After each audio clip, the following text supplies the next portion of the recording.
এতিয়া ইয়াত কৈছে যে তুমি যেনৰ ৰাজা তাকো ত্ৰিজগতে জানে,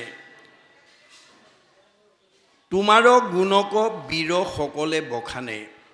আপোনালোকে ভাগৱতৰ কৌশলবিলাক অৱলম্বন কৰিব দেই। জীৱনৰ সংঘাতৰ পৰা, বিপদৰ পৰা নিজক বচাব পৰা সকলো উপায় ভাগৱতে আমাক দিছে। আমি মাত্ৰ ভাগৱত শুনি সেই উপায়বিলাক যদি অৱলম্বন কৰিব পাৰে, আপুনি কোনো বিপদত পৰিব নালাগে। এতিয়া কংসৰ দৰে অভিমানী ৰজাজনক বুজাবৰ কাৰণে বসুদেৱে বিষ্ণু বুদ্ধি অৱলম্বন কৰিছে। আমাৰ বুদ্ধিবিলাক বিষ্ণু বুদ্ধি হ'ব লাগে, আসুৰিক বুদ্ধি হ'ব নালাগে।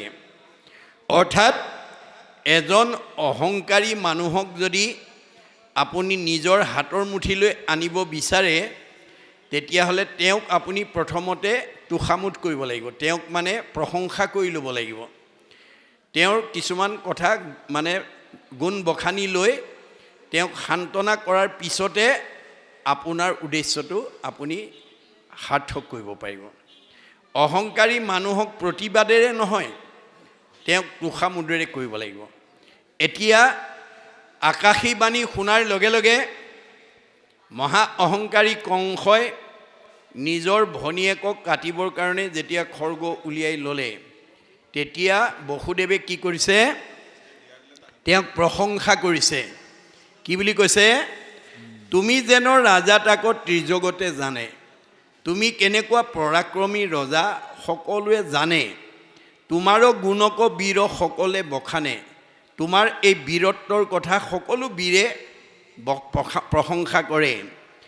কোনসতে ইহাৰ চিন্তিবে খোজা মাৰ, এনেকুৱা এজন মহান বীৰ হৈ তুমি সামান্য ভনীক মাৰিবৰ কাৰণে কিয় তুমি চিন্তা কৰিছা? একে স্ত্ৰী জাতি আৰু ভগিনী তোমাৰ, ইহাতেও মাইকী মানুহ, সিফালে তোমাৰ নিজৰ ভনী। কমনে আশ্ৰয় প্ৰাণ মৰণ ভয়তে, নিজৰ মৃত্যুৰ ভয়ত কোনে এনেকুৱা বেয়া কাম কৰিব? জন্তুৰ ওপৰে মৃত্যু দেহাৰৰ লগতে, জন্মিলে মানুহ মৰিবই লাগিব। গতিকে আজি মৃত্যু হৌক নহি শতেক বৎসৰে, আজি নহয় 100 বছৰৰ পিছত হ'লেও আমি মৰিবই লাগিব। জন্ম হ'লে মৃত্যু আছেই। অৱশ্যে মৰণ আছে হ'ব জগতৰে, জগতৰ সকলোৰে মৃত্যু আছে, জন্মিলে মৃত্যু হ'বই লাগিব। কৰ্মৰ অধীন জীৱ যেতিক্ষণে যায়, এৰৈ পূৰ্ব দেহা আৰু শৰীৰক পায়।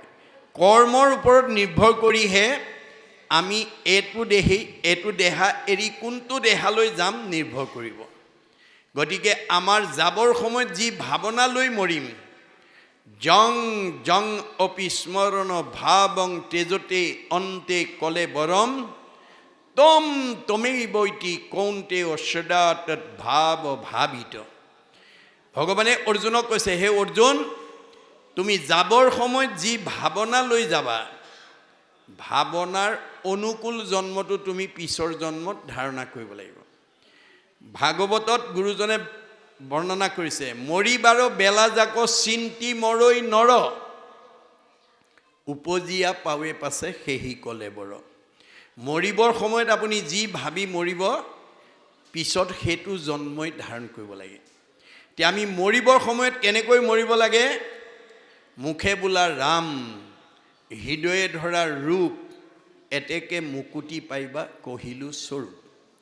আমি যাবৰ সময়ত আমাৰ মুখত ঈশ্বৰৰ নামটো আহিব লাগিব আৰু হৃদয়ত তেওঁৰ ৰূপটো চিন্তা কৰিব পাৰিব লাগিব। তেতিয়া আমাৰ জীৱই মুক্তি পাব। তাৰ কাৰণে আমি 12 বছৰত ল'ৰা ছোৱালীক শৰণ দিব লাগিব। শৰণ অনগল হ'লে ভজন দিব লাগিব। শৰণে নাম দিব, ভজনে ৰূপ দিব, তেতিয়া আমাৰ জীৱই গতি পাব। এতিয়া আমাৰ এই দৰ্শনটো নজনাৰ কাৰণে শৰণ নল'লে বোৱাৰীয়েকৰ হাতে শহুৰ শাহুৰ বা ভকতে নাখায় কাৰণে শৰণটো দিয়ে, কিন্তু অনুশীলন বহুতে নকৰে, ভজন ল'বলৈ ভয় কৰে। কিয়? শৰণতে ইমান নিয়ম নীতি মানিব লাগে, ভজনততো আৰু আছে। সেইকাৰণে আমাৰ দাৰ্শনিক পণ্ডিতে কৈছে মানুহৰ আটাইতকৈ ভয় হ'ল ভাল মানুহ হ'বলৈ। শৰণ ভজন ল'লেই বেয়া ভাৱ, বেয়া চিন্তা, বেয়া পৰিকল্পনা, বেয়া খাদ্য, বেয়াবোৰ বাদ দিব লাগিব। বেয়াবোৰ বাদ দিলেই মানুহ ভাল হৈ যায়। ভাল হোৱাৰ ভয়তে শৰণ ভজন ল'বলৈ ভয় কৰে। এইটো ভয় যদি কাৰোবাৰ আছে আজি এৰিব দেই। আপুনি শৰণ ভজন নোলোৱাকৈ বা শৰণ লৈ ভজন নোলোৱাকৈ পূৰ্ব পুণ্যৰ ফলত এই জন্মত ষ্টাইল দিয়া পকা ঘৰৰ তলত বাস কৰিব পাৰিব, দামী গাড়ীত ফুৰিব পাৰিব, দামী পোছাক পিন্ধিব পাৰিব। কিন্তু এই জন্মত যদি ভজন নোলোৱাকৈ থাকে আপোনাৰ জীৱটো এই তিনিটা লেয়াৰৰ ভিতৰত ঘূৰি থাকিব লাগিব। পুনৰপি জনমম পুনৰপি মৰণম হৈ থাকিব লাগিব। গতিকে এই জন্মত নহয়, পিছৰ জন্মত নহয়, কোটি জন্মত মানুহৰ জন্ম পায় জীৱই যেতিয়ালৈকে শৰণ আৰু ভজন নল'ব তেতিয়ালৈকে জীৱই মুক্তি লাভ কৰিব নোৱাৰিব। মনত ৰাখিব কথাটো। আমাৰ চতুৰ্থ স্কন্ধ ভাগৱতত পুৰঞ্জন নামৰ ৰজা এজনে মৰিবৰ সময়ত ঈশ্বৰৰ নাম আৰু ৰূপটো চিন্তা কৰাৰ বিপৰীতে মৰিবৰ সময়ত ঘৈণীয়েকৰ নামটো ল'লে আৰু ঘৈণীয়েকৰ ৰূপটো চিন্তা কৰিলে। মুখখন এনেকুৱা, কাণখন এনেকুৱা, নাকটো এনেকুৱা, ইমান দিন খুৱাই পিন্ধাই আছিলোঁ, আজি যামগৈ, কোনেনো পিন্ধাব, কোনেনো খুৱাব।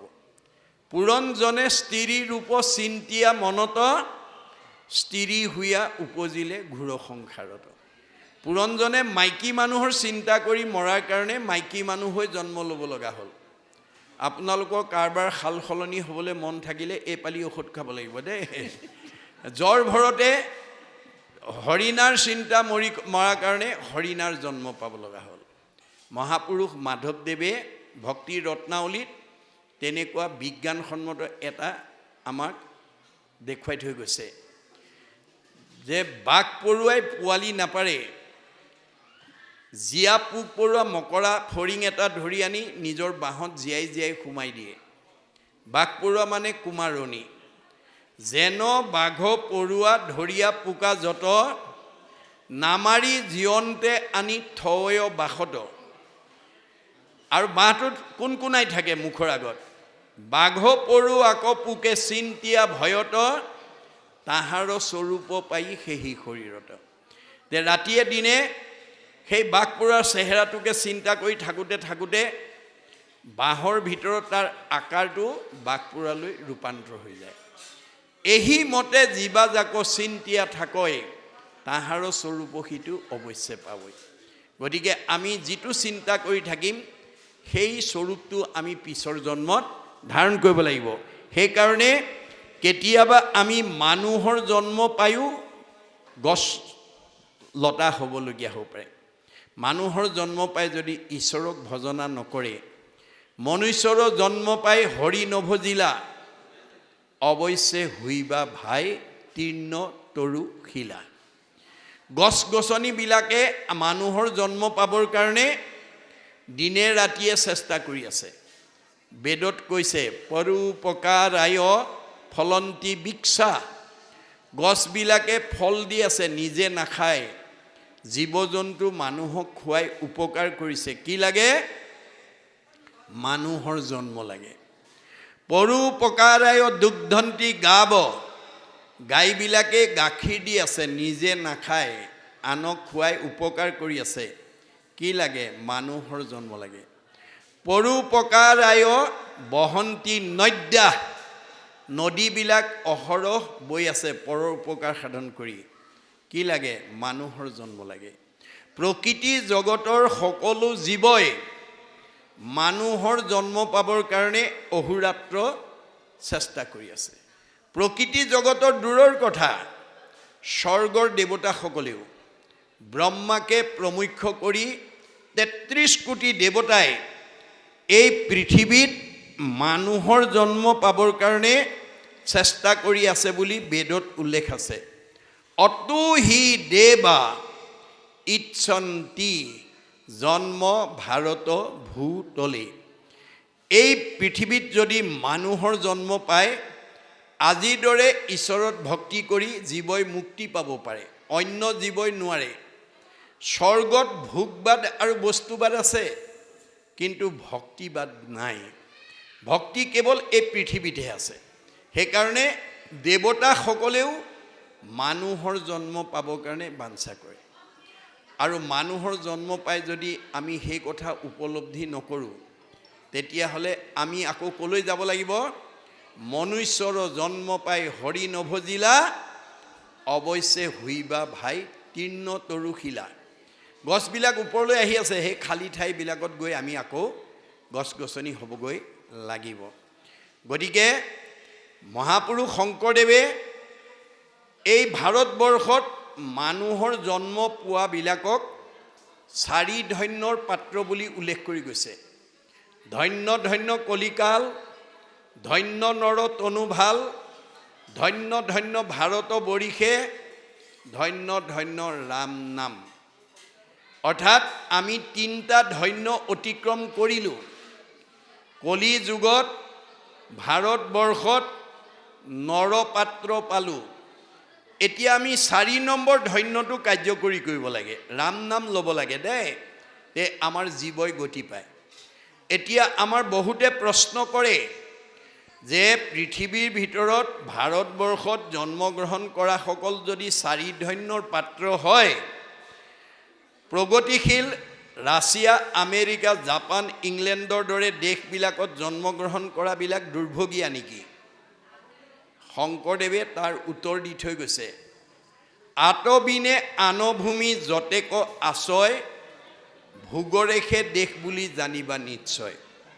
পৃথিৱীত যিমানবিলাক প্ৰগতিশীল দেশ আছে, চব ভোগবাদী দেশ, বস্তুবাদী দেশ। ভক্তিবাদ কেৱল ভাৰতবৰ্ষত আছে। সেইকাৰণে ভাৰতত জন্মগ্ৰহণ কৰিবৰ কাৰণে দেৱতায়ো বাঞ্ছা কৰে। আৰু আমি মানুহ হৈ যদি সেই কথা উপলব্ধি নকৰোঁ, তেতিয়া আমি আকৌ কি হৈছে যে কৰ্মৰ অধীন জীৱে যেতিক্ষণে যায়, এৰৈ পূৰ্ব দেহা আউৰ শৰীৰক পায়। এতিয়া আমি এই দেহা এৰি হয়তো গছ গছনিলৈ যাবলগীয়া হ'ব পাৰে, হয়তো বাঘ সিংহ হ'বলগীয়া হ'ব পাৰে। কেনেকৈ? আমাৰ আজি সমাজত বহুত মানুহৰ মনত লোকবিশ্বাস, জনবিশ্বাসক ভিত্তি কৰি আমাৰ বিশেষকৈ বহুত পিতৃ মাতৃৰ মনত এটা ধাৰণা, বদ্ধমূল ধাৰণা সোমাই আছে। কি? ল'ৰা ছোৱালীক মাছ মাংস ডিম নোখোৱালে কেনেকৈ শক্তি হ'ব, কেনেকৈ মগজ হ'ব, কেনেকৈ পঢ়া শুনাত আগবাঢ়িব? নাই নাই, মাছ মাংস ডিম খোৱাবই লাগিব। এইটো আজি আমাৰ বহুত পিতৃ মাতৃ বা বহুত মানুহৰ মনত বদ্ধমূল ধাৰণা হৈ আছে। কিন্তু আন্তঃৰাষ্ট্ৰীয় এটা বিজ্ঞান সন্থাই এটা মন্তব্য কৰি থৈ গৈছে। কি বুলি? What protein you will get from fish and flesh, you will get more protein from homemade ghee and vegetables. মাছ মাংস ডিম খাই আমি শৰীৰত যিমান প্ৰটিন পাওঁ, তাতকৈ বহুত বেছি প্ৰটিন আমি পাম ঘৰত বনোৱা ঘিউ আৰু শাক পাচলি খালে। Fish and flesh spread disease only. মাছ মাংসই আমাৰ শৰীৰলৈ বেমাৰৰ বীজাণু কঢ়িয়াই আনে। মই আপোনালোকক প্ৰমাণ চাবৰ কাৰণে 7 দিন সময় দিছোঁ, প্ৰমাণটো চাব।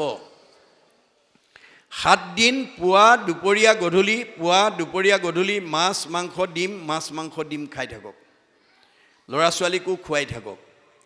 7 দিনৰ পিছত আপুনি দেহৰ খবৰ ল'ব, গম পাব বদ হজম, গেছ, বিভিন্ন বিষ ইত্যাদি।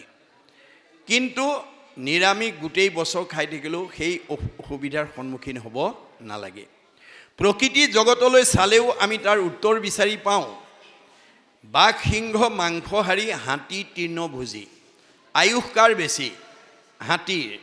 ধৈৰ্য কাৰ বেছি? হাতীৰ। প্ৰকৃতি জগতত যদি এইটো সত্য হয়, আমাৰ ক্ষেত্ৰত অসত্য হ'ব নেকি? এই কথা আমি উপলব্ধি কৰিব লাগিব। সেইকাৰণে মই গীতা ভাগৱতৰ মতেদি সমাজলৈ আহ্বান জনাইছোঁ। কি বুলি? যে হে জীৱশ্ৰেষ্ঠ মানুহ, আপোনালোকে যদি আজি তাৰিখলৈকে মাছ মাংস ডিম খাই আছে, কালিৰ পৰা এৰি দিয়ক বুলি মই নকওঁ, কিন্তু আপোনাৰ হৃদয়ত থকা যিজনে আপোনাৰ মনৰ ভাৱনা ভবামতে কৰিব পাৰে, সেইজনক আপোনালোকে খাওঁতে জনাবলৈ নাপাহৰিব। কি বুলি? আপুনি খাইছে, কিন্তু খাওঁতে ক'ব, প্ৰভু এৰিব পাৰিলে ভাল হয়। খাইছে কিন্তু জনাই আছে, প্ৰভু এৰিব পাৰিলে ভাল হয়। মই খুব দীঘলীয়া সময় এমাহ দিছোঁ। অন্তঃকৰণেৰে সৈতে কথাটো উপলব্ধি কৰি যদি ভগৱন্তক আপোনালোকে এই নিবেদনেৰে সৈতে আগবাঢ়ি যায়, এমাহৰ পিছত আপোনাৰ মাছ মাংস ডিম খোৱাৰ হেঁপাহটো সম্পূৰ্ণ নাইকিয়া কৰি দিব। তাকে নকৰি যদি আপুনি যোৱাৰ সময়লৈকে ভাগৱতৰ এই দৰ্শনটো নজনাৰ কাৰণে কিছুমান বয়োবৃদ্ধ বুঢ়া পিতৃ মাতৃয়ে মৰিবৰ সময়লৈকে ল'ৰা ছোৱালীয়ে সোধে, দেউতা কি খাবৰ মন গৈছে, মা কি খাবৰ মন গৈছে। ৰুচি অনুপাতে কোনোবাই কয়, বোপায়ো পাৰ মাংস অকণমান, হাঁহৰ মাংস অকণমান, খাচী মাংস অকণমান, ইত্যাদি ইত্যাদি। যদি আপুনি মৰিবৰ সময়লৈকে যদি সেই ভাৱনা লৈ যায়, এতিয়া ভগৱন্তই কৈছে, তোমাক মানুহৰ জন্ম দিছিলোঁ সংস্কাৰ হ'বৰ কাৰণেই। সমস্ত ভূততে মই আছোঁ সৰ্বক্ষণে, ইহাংক অৱজ্ঞা আদি কৰে যিটো জনে, বেদমন্ত্ৰে প্ৰতিমাত কৰে অৰ্চন, নোহে কিছু ফলমাত্ৰ সবে বিৰম্বন, পৰশৰী ৰতমুক বিদ্বেষ কৰয়, যদি পূজে তভু তাৰ চিত্ত শান্ত নয়, প্ৰাণিক উপেক্ষা কৰি পূজে মোৰহে মতি, নোহে ফল কৰে যেন ভস্মত আহুতি, প্ৰাণিক নিন্দিয়া মোক যিজনে পূজয়, তাতো মই তুষ্ট নহওঁ জানিবা নিশ্চয়। প্ৰাণী হিংসা কৰি যদি কোনোবাই ঈশ্বৰক পূজা কৰে, ভগৱন্ত সন্তুষ্ট নহয়। তেতিয়া মাকে সুধিলে, বোপাই তুমি কেনেকৈ সন্তুষ্ট হ'বা? মা, অৱজ্ঞা, উপেক্ষা, দেশ, নিন্দা পৰিহৰি, তেবে মোক ভজিবেক ভক্তি ভাৱ কৰি। আজিৰ দৰে আপোনালোকে ঈশ্বৰৰ কথা শ্ৰৱণ কীৰ্তন কৰি ভগৱন্তক ভজিব লাগে। মাকে সুধিলে, অন্য প্ৰকাৰে ভজিলে? অন্যথা পুজিলে মোক ফলক নাপায়, স্বৰূপ কৰিয়া মই কহিলোঁহো আই। তোমাক খাটাং কৰি ক'লোঁ যে অন্য প্ৰকাৰে ভজিলে মোৰ পৰা কোনো ফল নাপায়। গতিকে এই ভাগৱতৰ কথা জানি আমি যাতে শেষ সময়লৈকে যাতে আমি সেই ভাৱনা লৈ যাব লগা নহয়। নহ'লে আমাৰ জীৱই ক'লৈ যাব? যে যিটোজনে প্ৰাণীৰ দ্ৰোহক আচৰে, কাটি মাৰি আপোনাৰ প্ৰাণ তৃপ্তি কৰে, মৰিয়া নৰক ভুঞ্জৈ শুনি পায়, পাছে ব্যাঘ্ৰ সৰ্প ফুৰে মাংস খায়। তে মৰিবৰ সময়লৈকে যদি আমি মাছ মাংস ডিম খোৱাৰ হেঁপাহ এৰিব নোৱাৰোঁ, আমাৰ জীৱটোক আকৌ বাঘ সিংহ আৰু সৰ্পৰ জন্ম দিব। তোমালোকক মানুহৰ জন্ম দিছিলোঁ সংস্কাৰ হৈ আহিবৰ কাৰণে, তুমি বাঘ সিংহৰ দৰে মৰিবৰ সময়লৈকে হেঁপাহ এৰিব নোৱাৰিলা। এইবাৰ একেবাৰে জেবাত দি দিছোঁ আৰু যিমান খোৱা খোৱাগৈ। গতিকে সেইকাৰণে কৈছে, আমাৰ এই কৰ্মৰ দুখত, কৰ্মৰ অধীন জীৱ যেতিক্ষণে যায়, আপুনি যি কৰ্মৰ অধীনত আছে, এৰৈ পূৰ্ব দেহা আউৰ শৰীৰক পায়। তেতিয়া এইটো দেহা এৰি আপুনি হয়তো আকৌ বাঘ সিংহ হ'ব লগা হ'ব পাৰে, যদি আপুনি স্বভাৱৰ সলনি কৰিব নোৱাৰে। এৰৈ পূৰ্ব দেহা আউৰ শৰীৰক পায়, যেন যুকে তৃণ পাৰিলে এৰৈ আউৰ তৃণ। এই বিষয়ে মই আৰম্ভণিতে কৈছোঁ যে এটা চীনা জোকে মুখৰ আগত এডাল বন নোপোৱালৈকে যেনেকৈ পিছৰডাল নেৰে, ঠিক তেনেকৈ জীৱন মৰণ স্বপ্নে এৰে নুহি ভিন্ন। আমাৰ দেহত থকা জীৱটোৱেও আন এটা দেহ নোপোৱালৈকে এইটো দেহৰ পৰা ওলাই নাযায়। এতিয়া আপুনি কোনটো দেহলৈ নিব, আপোনাৰ ভাৱৰ ওপৰত নিৰ্ভৰ কৰিব। যদি ঈশ্বৰৰ নাম মুখত আনিব পাৰে, ভাবিব পাৰে, আপোনাৰ পুণ্য হ'ব, ভক্তি হ'ব আৰু জীৱই মুক্তি পাব। গতিকে হাজাৰটা নামৰ পৰা এটা নাম যাতে আমাৰ মুখত আহিব পৰাকৈ আমি জীৱন্ত কালতে অভ্যাস কৰিব লাগিব। কেনেকৈ?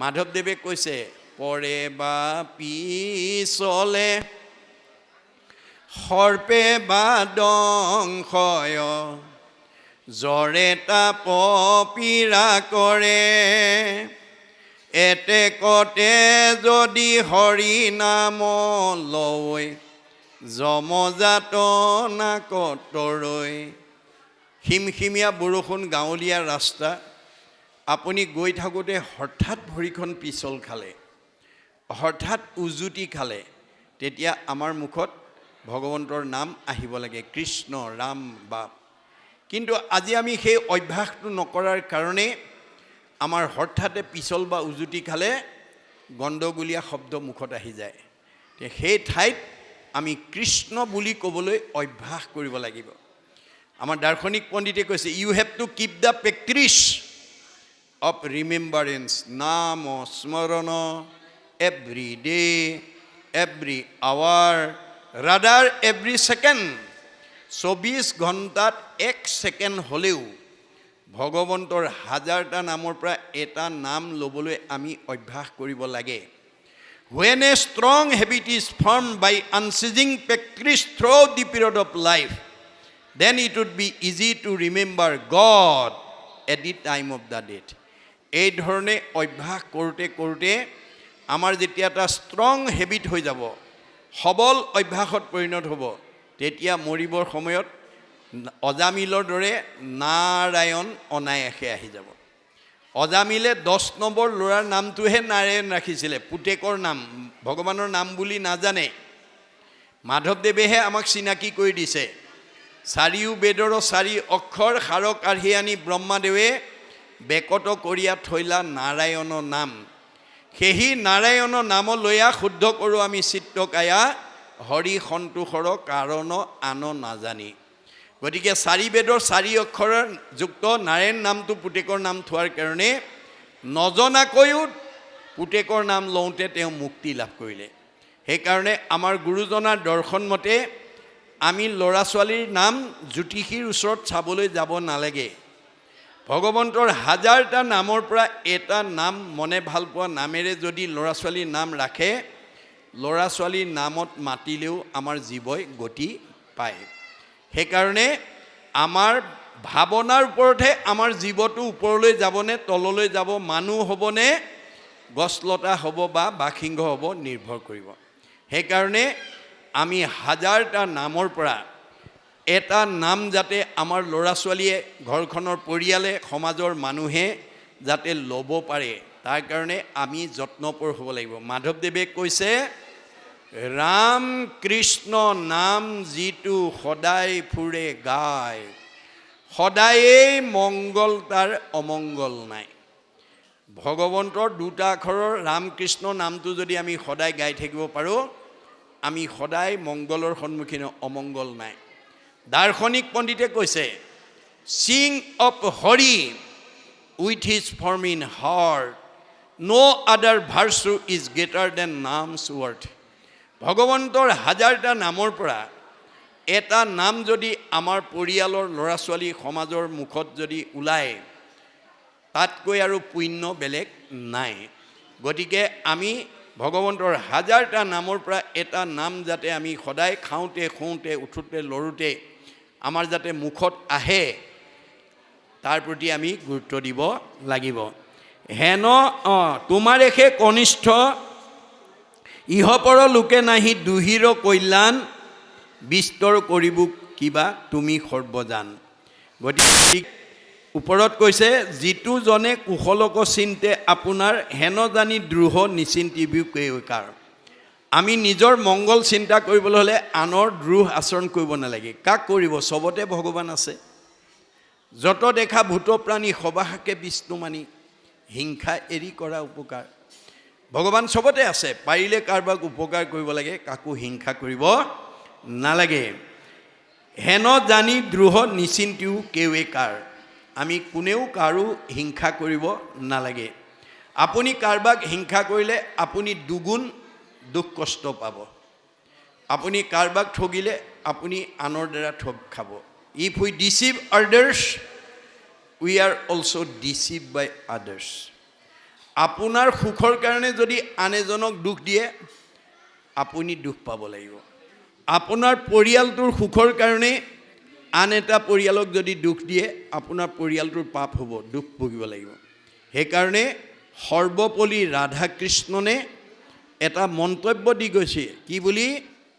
উই need not cut down the tree to gather the fruits. এজোপা গছৰ ফলখিনি পাবৰ কাৰণে আমি গছজোপাৰ গুৰিটো কাটিব নালাগে।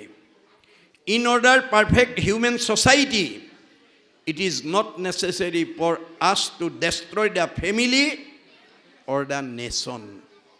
আমাৰ নিজৰ পৰিয়ালৰ সুখৰ কাৰণে, নিজৰ সমাজৰ সুখৰ কাৰণে, নিজৰ জাতিৰ সুখৰ কাৰণে, ব্যক্তিগত সুখৰ কাৰণে আনি যাতে আনক দুখ দিব লগা নহয়, তাৰ প্ৰতি গুৰুত্ব দিব লাগিব। ইহ পৰলোকে নাহি দুহিৰ কল্যাণ। কোনোবাই কাৰোবাক হিংসা কৰিব পাৰিব, কিন্তু সি সদায় শাস্তি ভুগিব লাগিব।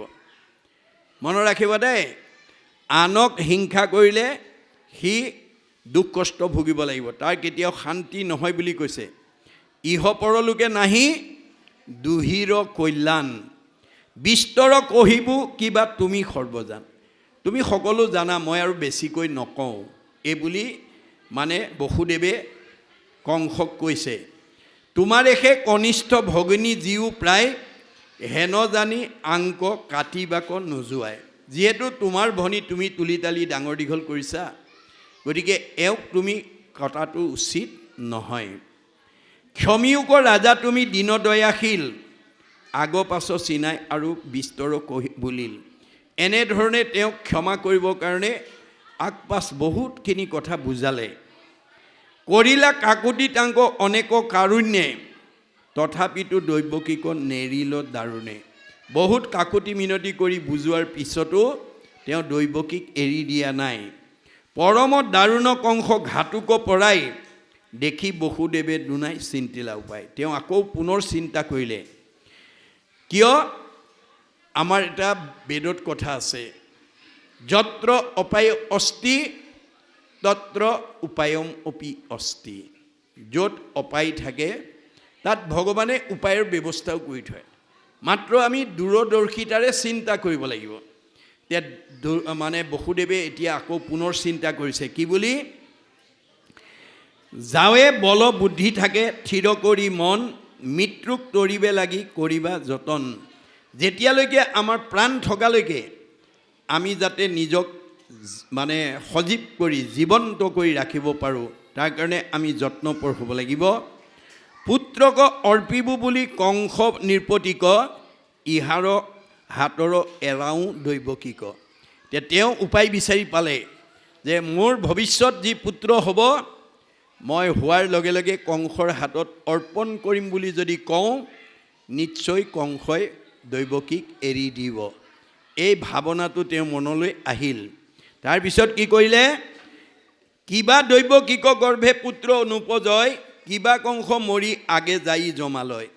তেওঁ ভাবিছে যে মোৰ কিজানি ভাৰ্যাৰ পুত্ৰ নহ'বও পাৰে, বা পুত্ৰ হোৱাৰ আগতেও কংস মৰি যাব পাৰে, তাৰতো কোনো সিদ্ধান্ত নাই। গতিকে তেওঁ এই কথা ভাবি, কংসে যেবে নমৰয় পুত্ৰ হোৱে জাত, তাৰে হাতে হুৱৈ কিবা আৰে স্কন্ধপাত। কিজানি মোৰ পুত্ৰৰ হাততেই তাৰ মৃত্যু আছে, কোনে জানে। এইখিনিলৈকে কংসৰ চিন্তা, কংসৰ পৰা দৈৱকীক উদ্ধাৰ কৰাৰ কাৰণে তেওঁ দূৰদৰ্শিতাৰে চিন্তা কৰি আছে দেই, মনত ৰাখিব। আমি বিপদ হ'লেই, সমস্যা হ'লেই আমি হতাশ হ'ব নালাগে, আমি ভাগি পৰিব নালাগে। আমাৰ বেদৰ মতে, ভাগৱতৰ মতে, মানে যেনেকৈ আন্ধাৰে পোহৰে দিনটো, সুখে দুখে জীৱনটো। গতিকে দুখক অতিক্ৰম কৰি সুখক প্ৰতিষ্ঠা কৰাই জীৱনৰ সাৰ্থকতা। এই কথা জানি আমি সকলো বিপদৰ পৰা আমাক উদ্ধাৰ হোৱা পথ দিব পৰা শক্তি ভগৱানৰ বাদে নাই। বুজিছেনে? মাধৱ বান্ধৱ উদ্ধাৰা বাপ। গতিকে ভগৱন্তই আমাক উদ্ধাৰ নকৰিলে আৰু দ্বিতীয় ব্যৱস্থা নাই। এই কথা ভাবি আপুনি মাত্ৰ কৃষ্ণক চিন্তা কৰিব। ক'ত? হৃদয়ত। মনত ৰাখিব, আমি জীৱনৰ ব্যক্তিগত জীৱন, পাৰিবাৰিক জীৱন, দাম্পত্য জীৱন, যুগ্ম জীৱন, সাংসাৰিক জীৱন, সামাজিক জীৱনৰ বিপদ আপদৰ পৰা আমি নিজক মুক্ত কৰিবলৈ, বচাবলৈ আমি কি কৰিব লাগিব? ভগৱন্তক চিন্তা কৰিব লাগিব। ক'ত? হৃদয়ত। কিয়?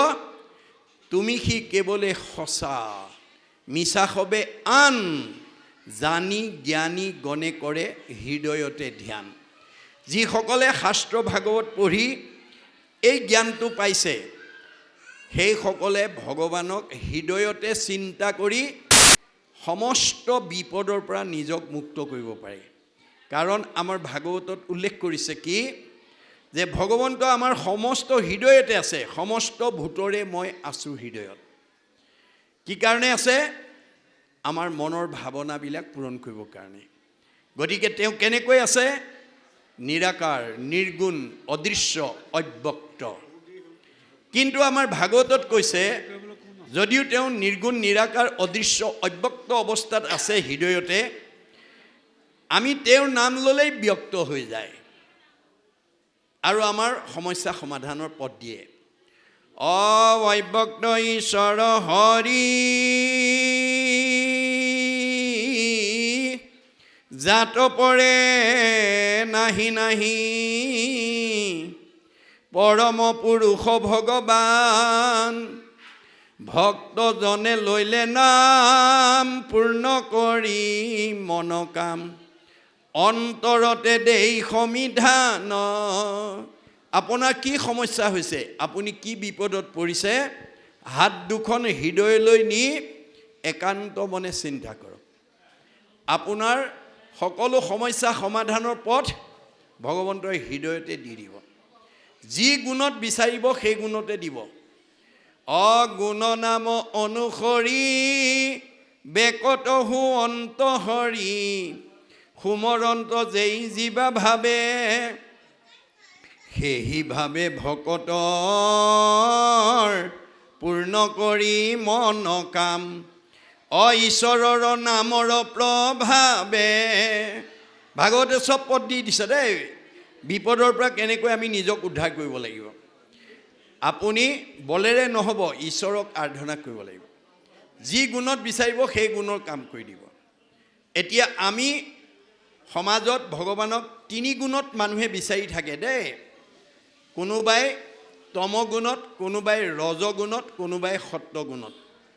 আচলতে আমি ভগৱানক কোন গুণত বিচাৰিব লাগে?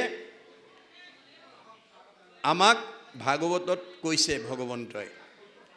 ভাগৱতে কৈছে, ৰজু তমু গুণে নেই বিষয়ক, সত্ত্বগুণে বুদ্ধি ভৈলে তৰে সংসাৰক। আমি ৰজ আৰু তম গুণত যদি ভগৱন্তক বিচাৰোঁ, আমাৰ মনৰ কামনা পূৰণ কৰি দিব। কিন্তু আমি এই সংসাৰ চক্ৰত, মায়াৰ চক্ৰত ঘূৰি থাকিব লাগিব। পুনৰপি জনমম পুনৰপি মৰণম। আজিৰ দৰে সত্ত্বগুণত, আজি ইয়ালৈকে আপোনালোক যিসকল আহিছে, কিবা ধন ধান টকা পইচা মনৰ কামনা পূৰণ হ'ব বুলি নহয়, ভগৱন্তৰ ভকতক দৰ্শন কৰি ঈশ্বৰৰ কথা শুনি অক্ষয় পুণ্য সঞ্চয় হ'ব বুলি ভাবি যিসকল আহিছে, সেই জীৱবিলাক উদ্ধাৰ হ'ব পাৰিব। গতিকে ৰজ তম গুণত বিচাৰিলে আমি মনৰ কামনা পূৰণ কৰিব পাৰিম, কিন্তু সংসাৰ চক্ৰত ঘূৰি থাকিব লাগিব। সেইকাৰণে ঈশ্বৰে নকৰক, আপোনালোকৰ গাঁৱত তেনেকুৱা লোক আছে বুলি মই ভবা নাই দেই। তমগুণত ঈশ্বৰক ভবা মানুহ আছে বুলি মই ভবা নাই। কিন্তু তমগুণী মানুহবিলাকে সদায় ইন্দ্ৰিয় পৰিতৃপ্তিৰ কাৰণে, ইন্দ্ৰিয় সুখভোগৰ কাৰণে ভগৱানক চিন্তা কৰে। কোনোবা সমাজত যদি মদপী, ভঙুৱা, কানিয়া, জুৱাৰী, পৰচৰ্চা কৰা মানুহ থাকে, তেওঁলোকে ৰাতিপুৱা শুই উঠিয়ে হাত দুখন বুকলৈ লৈ যায়। কিয়? সমস্ত ভূতৰে মই আছোঁ হৃদয়ত। এই কথাটো তেওঁলোকে জানে। তমগুণী মানুহবিলাকে আপোনা মোতকৈ বেছি আগতেই ভগৱানক চিন্তা কৰে আৰু ৰাতিপুৱা সাৰ পাই উঠিয়ে হাত দুখন বুকলৈ নি কয়, প্ৰভু এচিলিম খুৱাব। আৰু ভঙুৱাজনে কয় দেই, আৰু মদপীজনে কয়, প্ৰভু এগিলাচ খুৱাবই। আৰু জোৱাৰীজনে কয় প্ৰভু লগ এটা দিবা আৰু ভগৱানে কৈছে হ'ব তুমি ৰাতিপুৱাই যেতিয়া দৰখাস্ত দিলা তোমাক অনুমোদন দিমেই আৰু তুমি ভাতেই খাবলৈ নাপাবা তথাপিও তোমাক এচিলিম খুৱামেই তুমি ভাতেই খাব নাপাবা তোমাক এগিলাচ খুৱামেই গতিকে তোমাক জোৱাৰী মদপী লগ এটা মই দিমেই গতিকে আপুনি যেনেকৈ বিচাৰিব তেনেকৈ দিব তমগুণী মানুহবিলাকে ইন্দ্ৰিয় সুখৰ বাবে ভগৱানক বিচাৰে ৰসগুণী মানুহবিলাকে কি বিচাৰে বিলাসিতাৰ কাৰণে ভগৱন্তৰ নাম লয় কেনেকৈ ধনং দেহি বিদ্যাং দেহি যশং দেহি পুত্ৰং দেহি ভাৰ্যাং দেহি লাগে আৰু লাগে ভগৱানে কৈছে হ'ব মই দি থাকিম কিন্তু তুমি এই চক্ৰত ঘূৰি থাকিব লাগিব যাৰ কাৰণে মহাভাৰতৰ যুদ্ধৰ পিছত কৃষ্ণ যেতিয়া দ্বাৰকালৈ যাব ওলাইছিল তেতিয়া সকলোৰে ওচৰত বিদায় লৈ শেষ বিদায়টো কুন্তি পেহীয়েকৰ ওচৰত ল'বলৈ গৈ কৈছিল পেহীদেউ তোমালোকৰ কামখিনি মই কৰি দিলোঁ কৌৰৱক নিধন কৰিলোঁ পাণ্ডৱক জয়লাভ কৰিলোঁ আৰু যুধিষ্ঠিৰক ৰজা পাতি দিলোঁ এতিয়া তোমালোকে সুখে সন্তোষে বাস কৰা দ্বাৰকাত মোৰ পৰিয়ালবৰ্গৰ মাজত বিসংগতি হৈছে অথন্তৰ হৈছে মই তালৈকে যাব ওলাইছোঁ মই যোৱাৰ আগতে পেহীদেউ তোমাক মই কিবা এটা দি যাওঁ বুলি ভাবিছোঁ তোমাক কি লাগে কোৱা স্বয়ং বৈকুণ্ঠপতি কৃষ্ণই যদি আপোনা মোৰ নিচিনা মানুহক ক'লেহিহেঁতেন কি লাগে কোৱা বুলি আমি বাৰু সুধাই এৰিলোহেঁতেন নে আমাৰ যিমান অভাৱ অভিযোগ আছে চব আদায় কৰি ল'লোহেঁতেন কিন্তু কুন্তীয়ে কি বুলি ক'লে হে কৃষ্ণ কৃষ্ণ বাপকৰ প্ৰণিপাত পৰম ঈশ্বৰ তুমি জানিলো সাক্ষাৎ বোপা তুমি যে জগতৰ ঈশ্বৰ মই চিনি পালোঁ তোমাৰ কৰ্মত নানা বিপদত পুত্ৰ সমেৱা ৰাখি চটকে শিশুক যেন ঢাকি ৰাখে পাখি চৰায়ে দেউকাৰ তলত যেনেকৈ পোৱালি ৰক্ষণাবেক্ষণ দিয়ে তুমিও মোৰ ল'ৰাকেইটাক তেনেকৈ ৰক্ষণাবেক্ষণ দিলা আজি দ্বাৰকালৈ যাব ওলাইছা যোৱা পিছে যোৱাৰ আগতে তুমি মোক কিবা এটা দিওঁ বুলি ভাবিছা যদি দিব খোজা সেই বস্তু দিয়া কি সেহি সেহি আপদয়া মাৰয় ভীমত তোমাকো দেখিবে পাওঁ যিটো আপদত মোৰ পৰিয়ালত কিবা এটা বিপদ আপদ দি থৈ যোৱা বিপদ আপদ এটা হ'লেই যাতে তোমালৈ মনত পৰে কৃষ্ণই ক'লে ধন ধান টকা পইচা গাড়ী মটৰ পকা ঘৰ দুৱাৰ দিলে অসুবিধা হ'ব নেকি চিৰি ভৈলে ভুলে মন কৰে না কাম সম্পদত নপৰে লৈ বাকত বনাম তুমি যদি ধনে ধানে টকাই পইচাই গাড়ীয়ে মটৰে পকা ঘৰে দুৱাৰে ব্যৱসায় বাণিজ্যই নদন বদন কৰি দিয়া তেতিয়া মোৰ সেই লগত নিব নোৱাৰা ধন সম্পত্তিৰ মোহত যেতিয়া মোৰ মনটো সোমাই যাব তেতিয়া মই লগত নিব পৰা ধন ঘটা কাৰণে নামঘৰলৈ যাবলৈ ভকতৰ সংগলৈ যাবলৈ ঈশ্বৰৰ কথা শুনিবলৈ মোৰ সময় নোহোৱা হ'ব যিটো ঐশ্বৰ্যক পালে তোমাক পাহৰে এতেকে তাহাক নবাঞ্চয় সাধু নৰে সন্ত মহন্ত ভক্ত গুণসম্পন্ন ব্যক্তিয়ে ভগৱন্তৰ পৰা লগত নিব নোৱাৰা ধন টকা পইচা নিবিচাৰে লগত নিব পৰা ধন টকা পইচাহে বিচাৰে আৰু যদি দিব খুজিছা সেই সম্পত্তি দিয়া গংগা নদীখন সাগৰৰ অভিমুখে গৈ থাকোঁতে বাটত বহুত জাজিয়ে বাধা দিয়ে জাজিৰ বাধা পায়ো গংগা যেনেকৈ উভতি নবয় সমস্ত জাজি অতিক্ৰম কৰি যেনেকৈ সাগৰ বা মহাসাগৰত পৰেগৈ ময়ো তেনেকৈ এই ল'ৰাকেইটা বুকত বান্ধি সংসাৰ যাত্ৰাত গতি কৰোঁতে বহুত বাধা বিঘিনি আহিব পাৰে বাধা বিঘিনি আহিলেও যাতে তোমালৈ নাপাহৰোঁ সেই সম্পত্তি দিয়া যেন জাজি গংগাক নিৰোধ কৰে যদি সাগৰত পৰয় তথাপি দেৱ নদী সেইমতে বিঘিনিক নগনি মূৰ মন সদায়ে স্মৰুক মাত্ৰ তোমাৰ চৰণ গতিকে ল'ৰা ছোৱালীকেইটাক বুকত বান্ধি সংসাৰ যাত্ৰাত গতি কৰোঁতে বিপদ বিঘিনি আহিলেও যাতে তোমালৈ নাপাহৰোঁ সেই সম্পত্তি দিয়া আৰু ক'ব লগা বহুত আছিল, বিদায়ৰ সময় ভাষাৰ অভাৱ।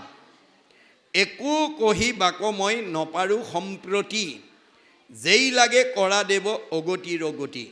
তুমি অগতিৰ গতি দাদা, তুমি দুখীয়া মানুহ ধনী কৰিব পাৰা, ধনী মানুহ দুখীয়া কৰিব পাৰা, ৰোগীক নিৰোগী কৰিব পাৰা, নিৰোগীক ৰোগী কৰিব পাৰা।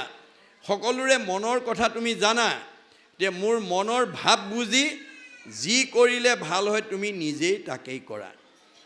এই বুলি ভক্তি ভাৱেৰে কুন্তীয়ে যেতিয়া কৃষ্ণক নিবেদন কৰিলে, কৃষ্ণই কুন্তীৰ ভক্তি ভাৱত বান্ধ খাই গ'ল আৰু যাব খোজা কৃষ্ণই কি বুলি ক'লে, তেনেহ'লে পেহীদেউ নাযাওঁৱেই আৰু দিয়া।